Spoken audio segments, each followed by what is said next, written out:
Fundraise begin with the end in mind. Perhaps this is good advice for any venture. It is a particularly good posture when considering any sort of fundraising event.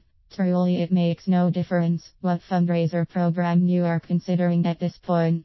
In fact, it is best to start the evaluation process without any consideration for any type of fundraising program.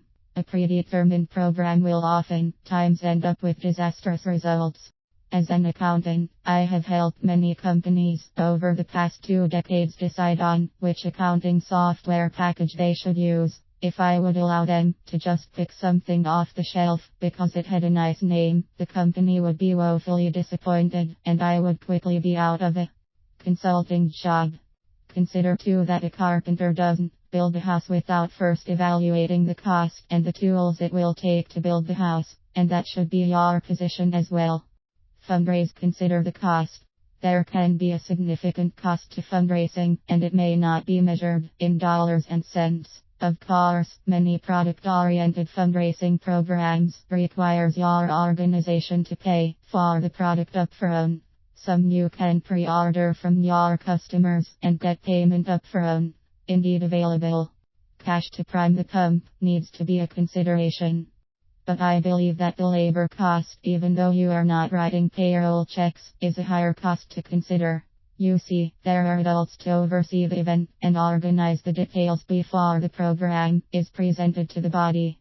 Then you have to enlist the help of other adults to begin to carry this program farther. That means you have to establish agreement with the group so these adults will give up a chunk of their free time to help out the organization. Now once you get them enlisted, they now have to enlist the help of the worker bees, those that will actually carry out the program. And sometimes this is an overwhelming task, as commitment levels for younger ages is difficult at best. So who ends up doing the work? And of course there is all the money and product tracking in and out of the organization, so that hopefully at the end of the day, you will have made a profit. Fundraise. Consider the tools. The tools are the physical items necessary to carry off this fundraiser. These tools represent a real, hard cost to your fundraising efforts. These tools may include cash, money box, paper for flyers, letters, envelopes, stamps, printing costs, graphics design if needed, product purchases if paid upfront, advertising or marketing, etc. So you see, there are other tangible costs to consider through your process. Fundraise. The end in mind. Fundraisers are typically not done for the fun, but for the funds. The question is, how much money do you need to raise and what are your resources to raise that money? These questions will help you to decide what fundraise program you choose.